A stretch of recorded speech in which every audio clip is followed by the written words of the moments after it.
work ethic as a young man. Who taught you that? How did you learn that? And what's maybe a story about that? Two things. One is, like Tom, my dad worked incredibly hard. He wasn't home a lot. He was in a big corporation, and so he traveled. He did whatever was required to be successful and take care of his family. So he'd be gone for months at a time, traveling to different locations. And when he was back, he'd often come back late at night, and he'd leave early in the morning. So nobody said anything, but I saw that. And then the other thing they did was they didn't help me with anything. They kind of left me on my own. Interesting. There's a different philosophy now in raising children, Alan. Any thoughts on how, you're founder of Tanglewood Conservatories, you build these beautiful $1 million conservatories all around the world. How do you help employees become obsessed about their job and their role and how it connects into Tanglewood and your beautiful finished product? Well, I've been trying to use the same technique my parents used on me, but it doesn't seem to be working. so like yesterday, I was the first one here out of 30, 40 people in the morning, and I was the last one to leave at night. Yeah, I wish I had an opportunity, Alan, when I was in my 20s to work for Tanglewood. Because doggone it, there's no way you'd beat me in the office. And there's no way you would go ahead and, you would not go ahead and stay later than I did. What's interesting is when I was in my 20s, we had 3 young kids. And I was obsessed about success, but I figured out how to go ahead and make sure that I invest time into my kids like crazy. Tom, the 5 steps to success, I think that connects back in. Like if you don't learn it, like you did, Tom, or you did, Alan, or I did as a 2, 3, 4, 5-year-old, 6-year-old, if you didn't learn it then, Tom, maybe the 5 steps to success will help people. Go over that if you could, Tom. Sure. It basically is a modified well-formed outcome model. And so the way it basically works is you sit down and you write down exactly what kind of outcome you're really looking for. And then you say, okay, this is exactly what I want. If I could wave the wand, here's the perfect outcome. So I hate to interrupt you, Tom. I'm wondering if Alan and Emily and Keith and Nicole and others that are on are thinking the same thing that I'm thinking. Anybody thinking the same thing I'm thinking? Is anyone writing this down? Okay, so is anyone writing this down? Good. So I'm an owner of a company. I personally contract with EVAs and VAs that own their own companies, so we're all business owners working together. So that's how I've got an extra 20 hours of free time a week. But if I was, in the past, I had 22 employees. If I would have asked my employees to do what Tom just said, what would they say or think?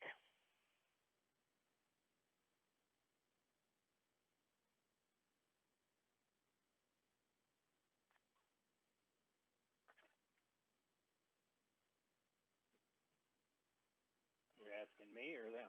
Anybody. I don't know. I'm just curious. Does anybody know how people think today? Well, they'd probably say, well, tell me what you want.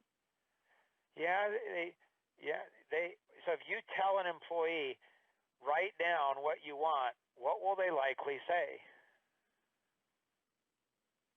Wow. More money. So they might say they want more money. They don't they want results, so I want results. I don't want to work for it. Or they'll say, you want me to write down my goals? That's a lot of work. Like, wow. That's, wow. Like, and a whole bunch of drama. Like, wow. Like, oh my gracious. Remind me of my two grandsons where, they were 7 and 5, and one of them said to me, Grandpa, I'm lazy. He's never said that to me again, ever. Like, what? Like, yeah, you're not a grandson of mine and you're lazy. It's just not, it's not possible. It's impossible. Or, they have all this energy and they, they're ready to go to bed and they bouncing off the walls and you go ahead and say, okay, you guys need to clean up. They're like, oh, Grandpa, I'm so tired. And my kids probably, they're just like that too. And so it's like you got, like some kids are more industrious than others, but every child has this lazy streak in them. And so when you say you want something, it's very different than when Tom says he wants something, or when Alan says, or I say, or Emily says as a single mom. When we say we want it, it's not want. It's like we have to have it. It's a must-have, and we're willing to overcome the obstacles, make the sacrifices, make the decision, and do it.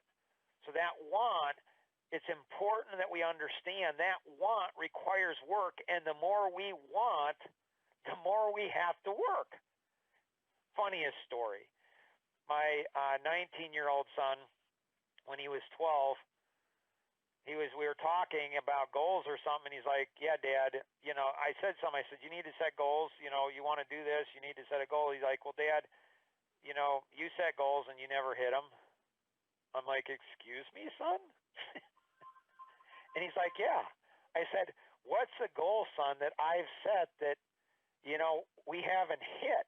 And he said, well, Dad, when I was 6 years old, 7 years old, you said, I said to you, I wanted to go over to Thailand and fly over to Thailand and help rescue, young girls out of being trafficked, child trafficking, sex trade.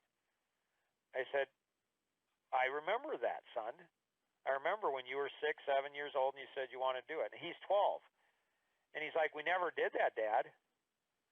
I said, that's interesting, Tim. Did you ever bring it up again? Well, no. Did you ever do any planning or work or say, Dad, I really want to do it? Did you do anything to get that want? No, Dad. Well, buddy, in this house, you want something, you got to work for it. I'll help you, but you got to want it. You got to be the one after it. Sorry to interrupt, Tom. I think, though, it's amazing to me, Tom, on how when I was in my preteens and my teens, and then as adult, and even now as a 56-year-old white male, like when I want something, I have to work for it. And so I don't think people understand, Tom, want like you and I understand it. Sorry, step 2, Tom. Well, there's actually an A-B to step 1, and that's okay. You want to write down what things you would be seeing or hearing or feeling about the outcome you're looking for. And those things are there not just to say, okay, when I hear and see or feel these things, that means I've made it to my goal.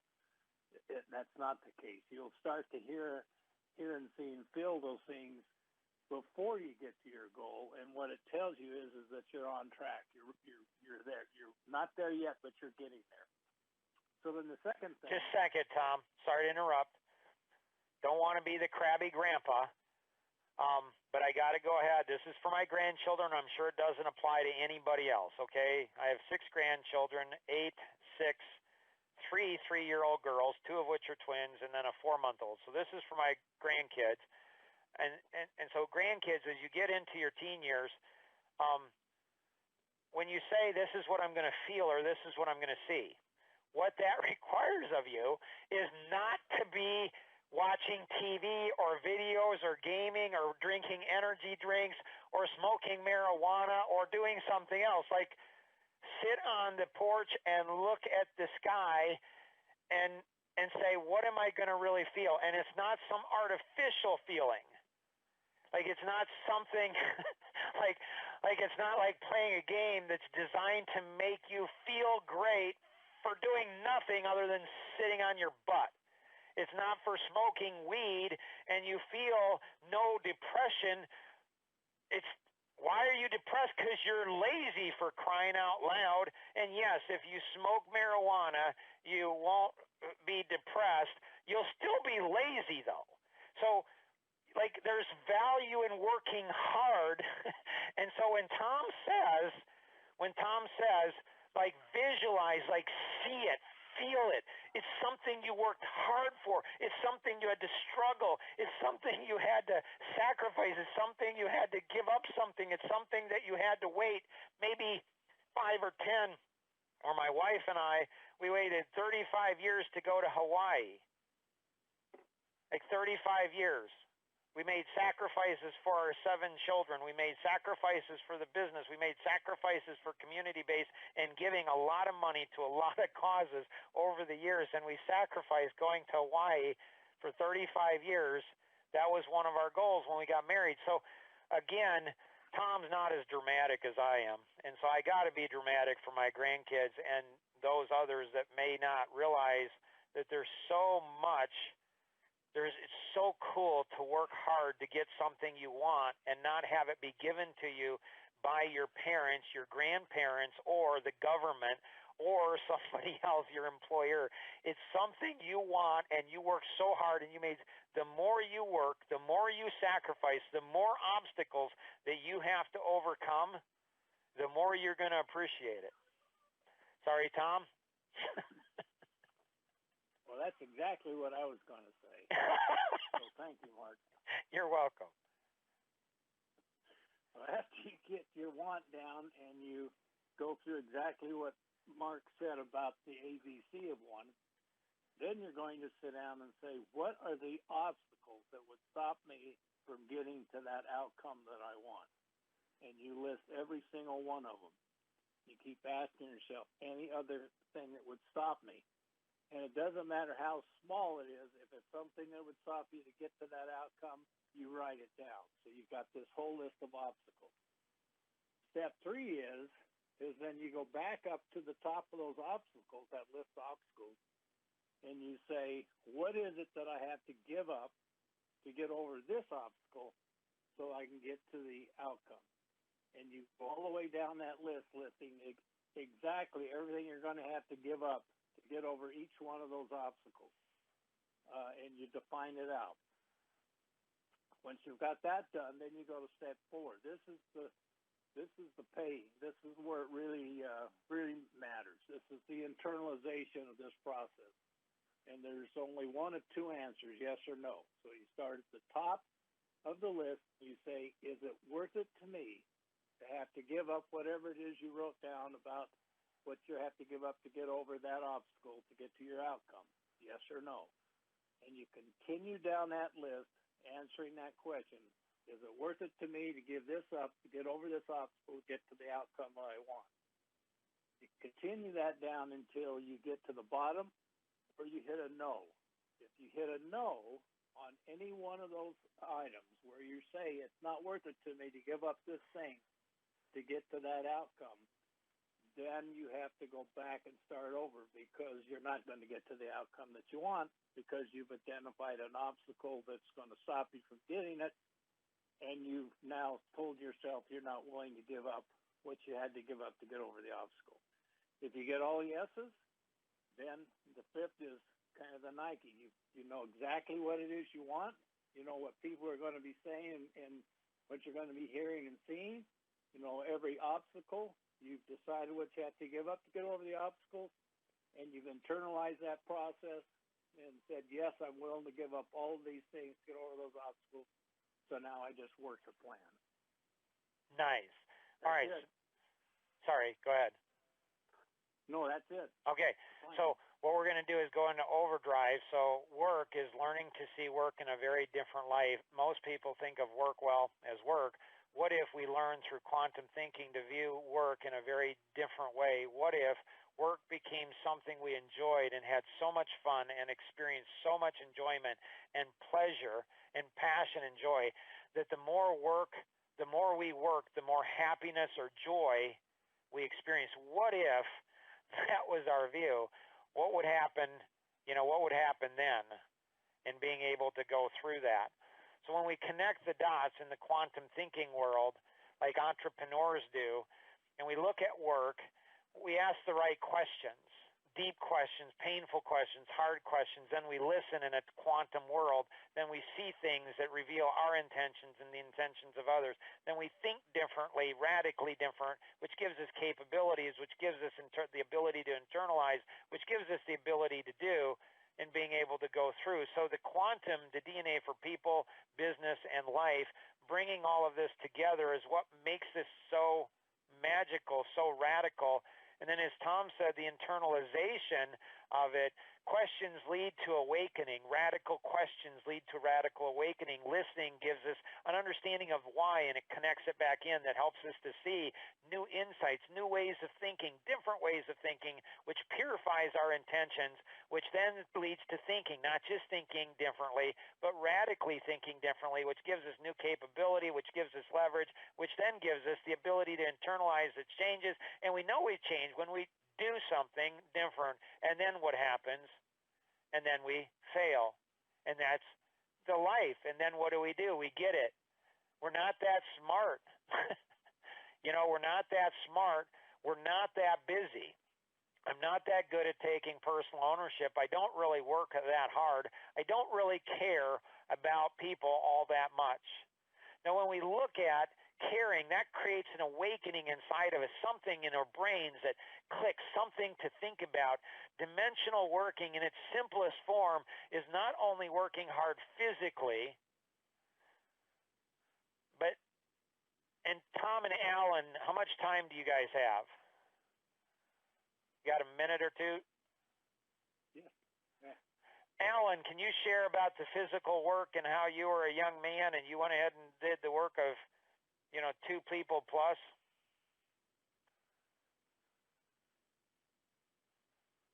Maybe Alan's not on. Okay. So Alan shares this. Okay, I'm here. Yeah, go ahead. Yeah, I'm here. So when I was a kid, I was the smallest kid in the class, and I was small and I was kind of lightweight. And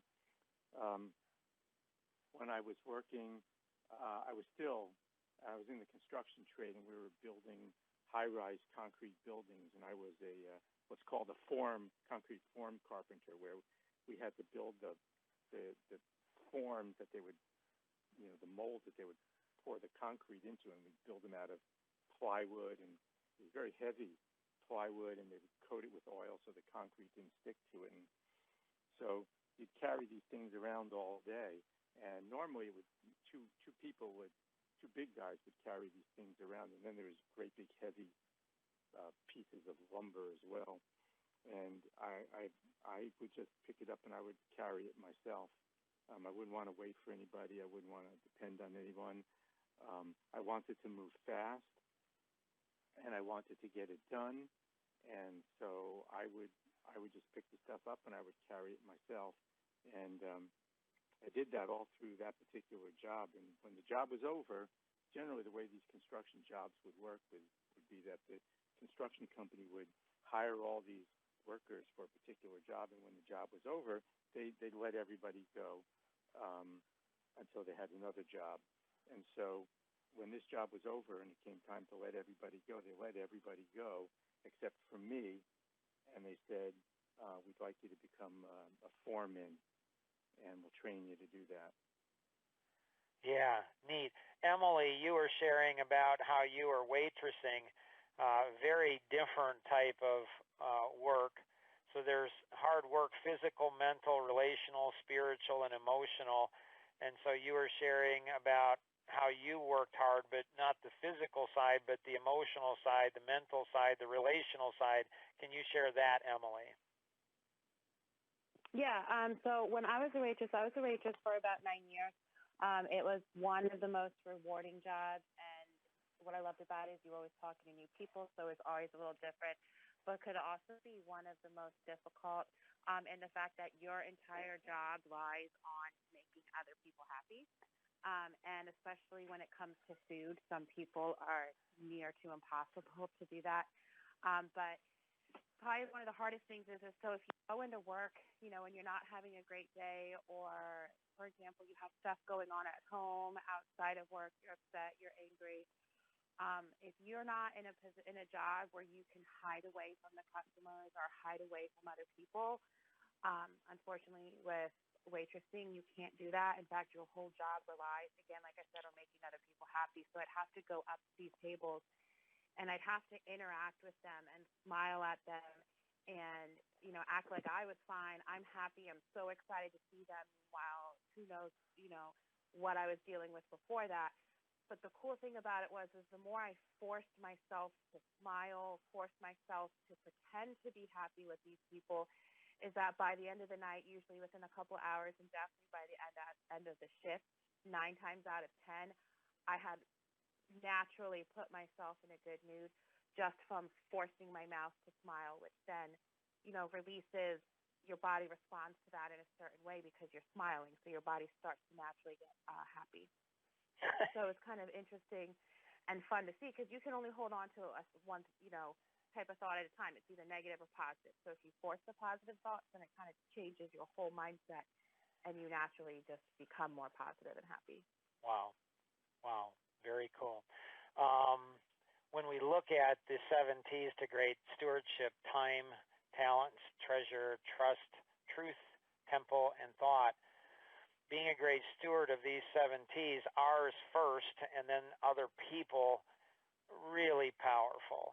So this lesson, like we could do like a whole, 3-day event on just work and how do we get all of these things? How do we get our mind and mental and relational and spiritual, emotional and physical? How do we work hard in everything that we do, all the time?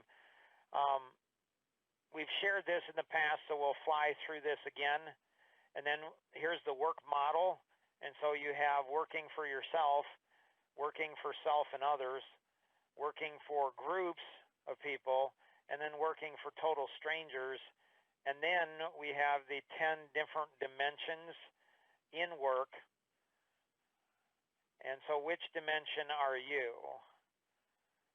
And where do we find the most fulfillment? Really, really important. Like when we understand this, like we get the most enjoyment out of working for others. And even strangers, people that we'll never meet. It's just unbelievable. It's like the best high in the world with the 6 chemicals in the brain. It's like, wow, I'm impacting other people that I'll never be thanked, never be appreciated, never be valued. Nobody's going to even know I did it. You talk about the ultimate high. That is work that's, something to be made. It's just like, wow. And then the sacrifice in being able to do that, you overlay this with the 5 steps, and some amazing things happen. Going back to, you can never solve a problem on the level it was created. And understanding work and turning that into fun and being able to go through it. So this quantum work, it's quantum thinking. It's approaching it from a very different way. And so we've gone through these in the past. So work often happens through being willing to let go of things being perfect, the analytic. Work often happens through being willing to let go of control for the driver. For the expressive, work often happens in being able to let go through, let things be fun, and then work often happens. So it's hard to be able to go through this. And we'll talk about this a little bit more in the Q&A if you're able to stick around for sure. I love those Q&As even more because there's some neat things that go on as it relates to that. I don't know. I think we've shared this in the past, the different disorders that come where our strength becomes a weakness, and then that weakness actually leads into mental health issues and being able to go through that. And so this can be solved, cured, I believe, through learning to think differently, through the entrepreneurial awakening movement. And again, Appreciate Life Masteries, dedicating this course in memory of my son, my wife and I's son, Jonathan. And so there's some neat things that are going on there in being able to go through how do we impact, how do we ripple, how do we reach literally the 7.8 billion people in whatever you're passionate about. And that's what the, entrepreneur awakening movement, it's not about somebody else's passion or obsession. It's about yours. It's like you discovering what you are passionate about. And there's been a generous gift of $125,000, and so it's matching. So if you give 10, it's really like giving 20. So give generously and being able to go through and do that. If you haven't joined the EC2, do that. Work with your art buddies in going through that. Great course is Personality Masteries course, and there's a leverage course that a lot of this came from, and then the Psychology of People course too. Great courses all through Life Masteries Institute. We've gone through the 3. Now we're going to be going into the next one is going to be Care. And so that's going to be next week. And that one will blow your mind. I mean, that one will absolutely, it's just crazy. The things that we'll learn in that one. We think we're caring.